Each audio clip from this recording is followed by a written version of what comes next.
Hello viewers, welcome to our history lecture. Today we are going to study very important chapter, factors promoting nationalism. So before going into detail which factors were responsible for the growth of nationalism, first we should understand what is meant by nationalism. So nationalism means one's love for his country or feeling of patriotism. So this nationalism became an important aspect for all Indians to unite themselves for the sake of their love for their country or feeling of patriotism, which united all the Indians. And when they united, they fought for their motherhood, and it created the feeling of unity and brotherhood among the Indian masses. Social religious movements. Next factor, which was one of the important factor which led to the rise of growth of nationalism, was the Great Uprising of 1857. You know that the Great Revolt of 1857 was crushed very badly by the British, and in this struggle all class section of society, they participated in this movement, but they did not succeed, and thousands of them lost their lives. But the heroic struggle of Rani Lakshmibai, Tatya Tope, Bahadur Shah Zafar, Begum Hazrat Mahal, and many more was fresh in the minds of the Indian, and the sacrifice made by them inspired the youth to unite themselves and to fight for their motherland. So this Great War of Independence of 1857 made Indian united and to fight again for their freedom of their motherland. The most important factor which led to the growth of nationalism was the economic exploitation of India. You know that government was hardly concerned about the welfare of the Indians. So they ignored welfare of the people. They were not concerned about the problems which the Indians were facing, and they hardly bothered about the well-being of masses. The farmers, their suffering was very acute. Peasant suffering continued because of the heavy taxes imposed by the British under various systems which they had introduced, like the Zamindari system, Mahalwari system, Ryotwari system. They introduced. Each system was very exploitative in nature, and very heavy taxes were imposed in all these systems, under which the peasants were greatly pressurized. They were not having money at all to pay the taxes, which they used to borrow money from the moneylenders, and they remain in debt throughout their life. Whatever they had under the zamindars, their middlemen, they used to take all their belongings, their valuables, their animals, goats and all were taken away as compensation to taxes. If they were unable to pay that, they were beaten very badly. So much atrocities were done on them. As well as this handicraft also stagnated. British, they had introduced new handicrafts, new clothes which were prepared in England by the latest machine after the Industrial Revolution over there, and they were in position to sell it in the market at the lower cost because they have to pay less taxes. On the other hand, Indian craft was stagnated because First of all, it was little costlier in comparison to British goods because they were preparing with hand, and this quality was not so good. That is why there was no buyer of Indian goods in Indian market, as well as they used to sell it out of India, but that also created problem. Now they had imposed heavy taxes on Indian goods, so there was no buyer in Britain as well as in other European market of Indian handicraft, so it totally stagnated. Working class people, they also suffered. The industries established owned by the British, where the Indians have to work long hours, but in comparison to that their salary was very low. At the same time, educated youths, they were also very much dissatisfied under the British, because you see that these educated youths, they were not paid very good salaries, higher jobs, higher paid jobs, officers post, these were reserved for the British, while Indians could get only clerical jobs or low paid jobs. That is why these Indians, they were very much dissatisfied with the British.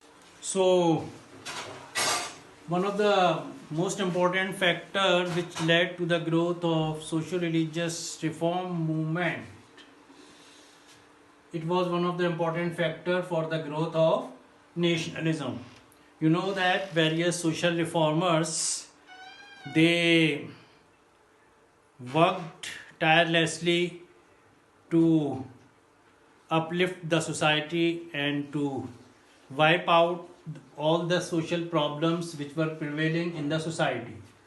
In this category, we can mention Jyotiba Phule, who worked for the upliftment of the untouchables and the women.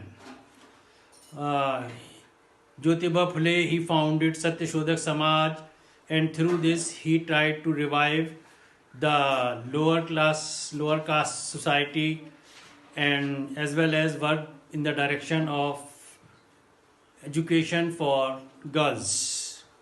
At the same time, Raja Ram Mohan Roy, he founded Brahmo Samaj, and under this Brahmo Samaj, he worked in the direction of removing all the social religious problems which were prevailing during that time, and his special contribution was in the direction of removing sati. Because of his effort only, sati was removed from society in 1829 by Lord William Bentinck.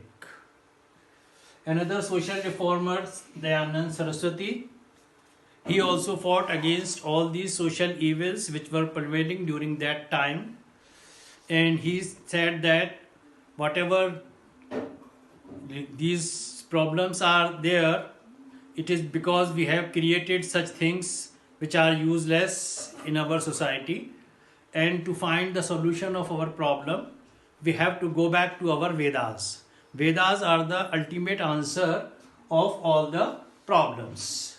At the same time, Swami Vivekananda, he founded Ramakrishna Mission, and he also worked in the direction of creating some reform in the society. As far as reform in the Muslim society is concerned, it was Sir Syed Ahmad Khan was a great social reformer. He worked for the upliftment of Muslim society. After the revolt of 1857, the Muslims who were the target of British, he tried to work in the direction to work for the reconciliation between Muslims and the British, and he asked the Muslims to remain loyal to the British as they were socio-economically backward and their condition was very bad. So he worked in the direction of giving education to Muslims. He founded Mohammedan Anglo-Oriental College at Aligarh, which later on became one of the famous Aligarh Muslim University in 1920. So his contribution was very important for the upliftment of Muslim society. So as far as these all social religious reform movements are concerned, these were greatly helpful in creating the nationalism. People realized that our main problems are our these social. Another important factor which was responsible for the growth of nationalism was repressive colonial policies. Lord Lytton, who was Viceroy in India from 1876 to 1880, he followed very repressive policies. For example, he reduced the maximum age limit for civil services examination in 1877 from 21 to 19. And because of this, it reduced the prospect of the Indian to appear for civil service examination at such a tender age. How can the Indian qualify such a tough examination? So it was a calculated move so that Indian could not qualify the civil services examination. Second imperialist policy he followed, he organized the Imperial Darbar in Delhi in 1877. So this was a great insult for the Indian, because at the time when thousands of South Indians, they were facing famine and people dying. So instead of spending that huge amount of money on their welfare, they organized Delhi Darbar and spent huge amount of money on this. Another problem was he passed one act known as Press Regulation Act in 1878, and according to this, vernacular presses on which it was put sanctions that they cannot publish whatever they want. They have to take permission before publishing anything. If they publish anything related to the interest of the Indian, the atrocities done by the British, then they have to pay huge compensation, huge fine, or their presses, they have to go to jail and their press face ban. Then he passed Indian Arms Act, and under this no Indian could carry the arm. So these all were the acts passed by the Lord Lytton, went against the interest of the Indian. Then the next factor was Ilbert Bill controversy. During the regime of Lord Ripon in 1883, they had passed a bill. Under this, the Indian judges could try the European criminals. But this bill was not liked by the British. They considered themselves superior and they did not like to be tried by the Indian judges. That is why they revolted against their own government, and then it was taken back. This bill was taken back and introduced with some change, and now the Europeans, they will be tried by a jury in which half of the judges will be Indian and half of the judges will be British. And then later on you see that Lord Curzon, he also followed the repressive policies.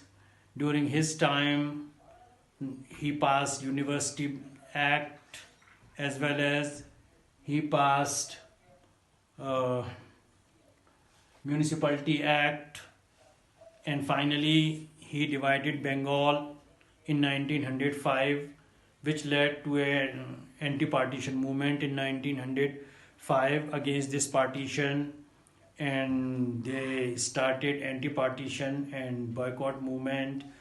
So this all factors led to the growth of nationalism. Indian realized that whatever British are doing, they are doing for the sake of their rule, to strengthen their rule, and they are not doing anything which is favorable for the Indian. So all these repressive policies followed by the British led to the growth of nationalism. Next important factor which led to the growth of nationalism was rediscovery of India's past. Many of the British scholars, they translated Sanskrit literature like William Jones, Max Muller, and many others. They translated Sanskrit literature into English, and then they came to know that how rich Sanskritic literature is and what philosophical things have been mentioned in this literature, as well as excavation discovered on Sarnath and other places. It led to rediscover of India's past. Till now, Indians were thinking that as the British had projected, they don't have any rich heritage. They are not fit for self-government. They are barbarian. This all proved wrong, and we came to know our rich past. So it filled the Indians with pride and honor, and this led to the growth of nationalism. Another factor which led to growth of nationalism was introduction of Western education. You know that it was a blessing in disguise that they studied English literature, they went abroad to study. When English became the medium of instruction, they got a common language. Now they can have conversation with other Indians living in different parts, speaking different language. So English became a common language, and then they discussed their important issues with each other, as well as when they studied Western education, they studies all about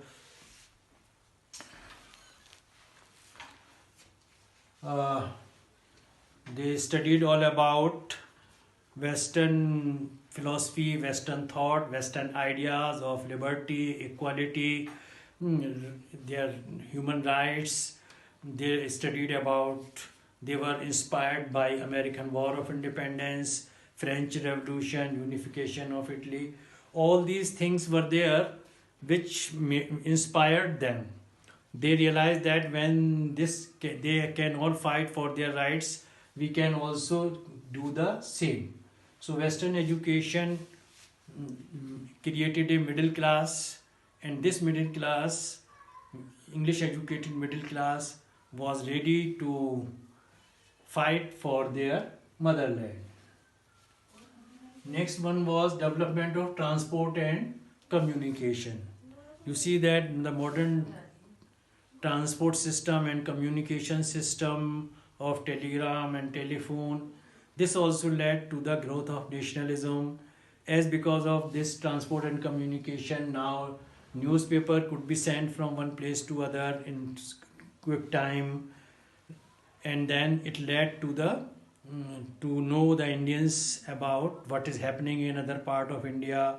People traveled from one place to other, as the railway system was introduced first from Bombay to Thane and then to other places.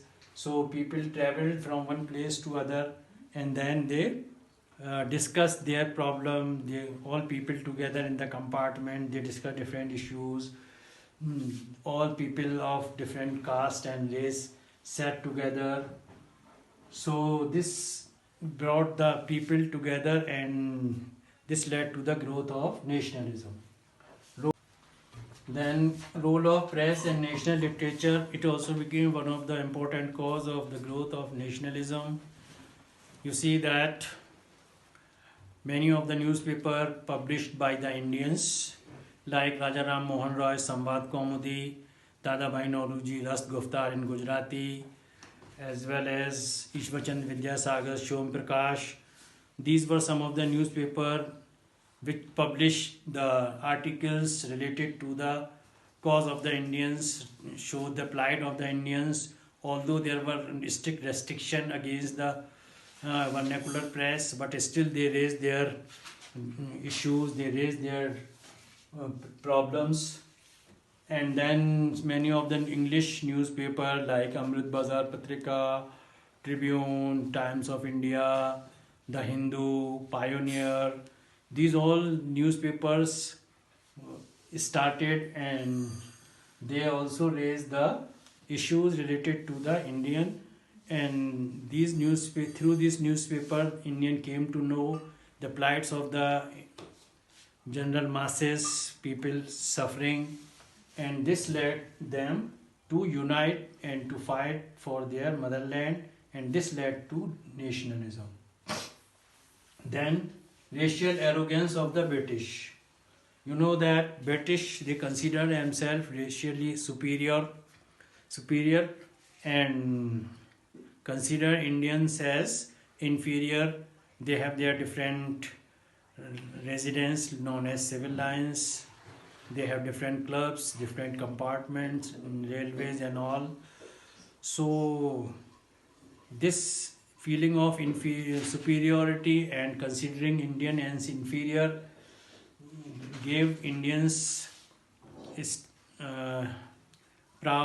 Indian pride was suffered a lot because of this feeling, and Indians, they got united to fight against this racial arrogance of the British.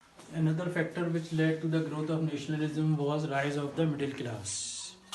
You see that the Western educated Indians, they became lawyers, they became doctors, they became professors, teachers, and other professional classes.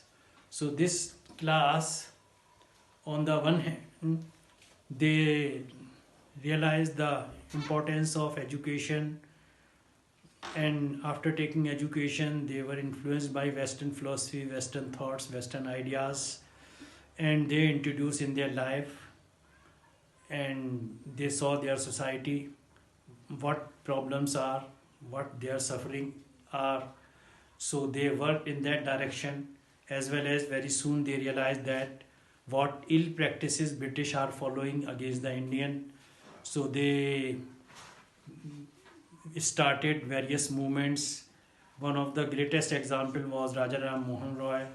On one hand, he realized the benefits of the British rule, and on the other hand, he fought for the betterment of the Indians.